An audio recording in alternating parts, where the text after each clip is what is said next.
first Crash Bandicoot was developed by Naughty Dog and released for the original PlayStation back in 1996.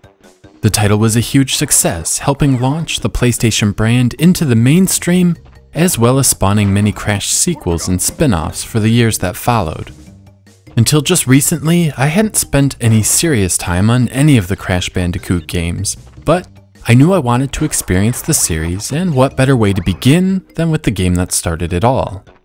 Crash Bandicoot is a 3D platformer, but unlike other popular platformers at that time, the level design is very linear, with little room for exploring and a direct path to the end. A majority of the game is played from behind Crash as he moves forward through a narrow walking trail-like path.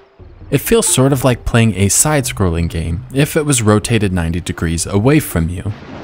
This is mixed with more traditional side-scrolling levels, something that we would now call 2.5D.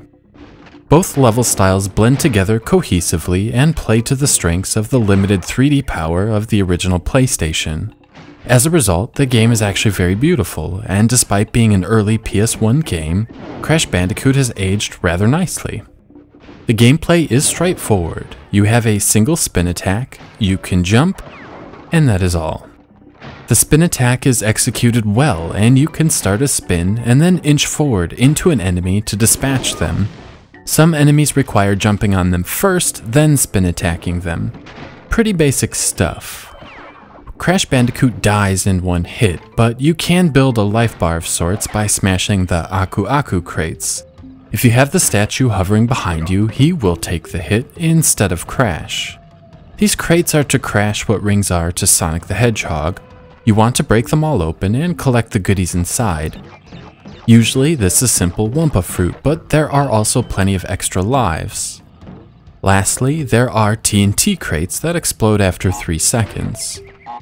A secondary goal in Crash Bandicoot is to break all of the crates in every level, but I'm not much of a completionist and I didn't really focus on this too much, perhaps in the future.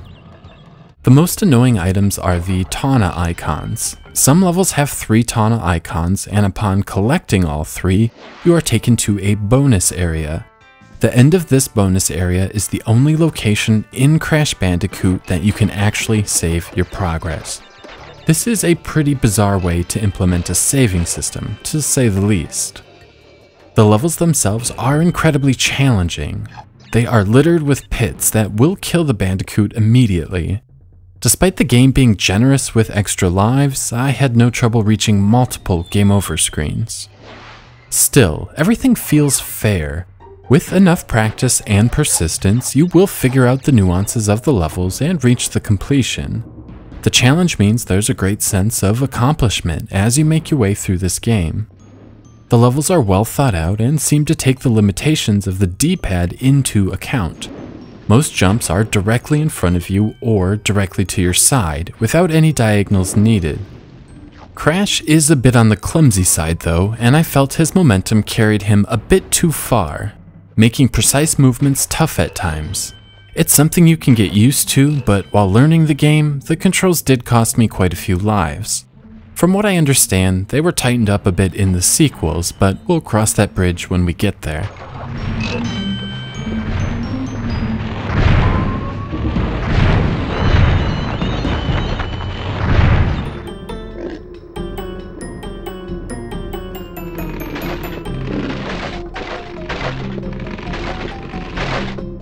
I rather enjoy the overall style of Crash Bandicoot, and the presentation is excellent. The game manages to capture the island feel they were looking for, and everything feels tropical. From the rich greenery in the outdoor levels to the dark temple levels, the game feels like a quality experience throughout. The music also does a good job of carrying on this feel, with nice tribal sounding tunes providing a pleasant ambiance. As I mentioned earlier, I hadn't really played a Crash Bandicoot game before sinking my teeth in this game. I have to admit, I thoroughly enjoy this game. It's not perfect by any stretch, but considering it was one of the earlier 3D platformers, it feels rather mature. I was expecting a rather generic experience that I could breeze through in a couple of hours. Instead, Crash Bandicoot is an incredibly challenging experience with a surprising amount of depth and variety spread out amongst the game's 30+ levels. It's pretty easy to get past the saving system, and once you learn the controls, Crash Bandicoot is a really fun and satisfying experience. I enjoyed seeing what new environments would be introduced and what new obstacles the designers thought up. Crash Bandicoot is definitely worthy of the praise it received upon release. Looking at it 18 years later, it holds up remarkably well and delivers an experience that matches up well to modern platformers. Crash Bandicoot is awesome. 4 out of 5. What have I got?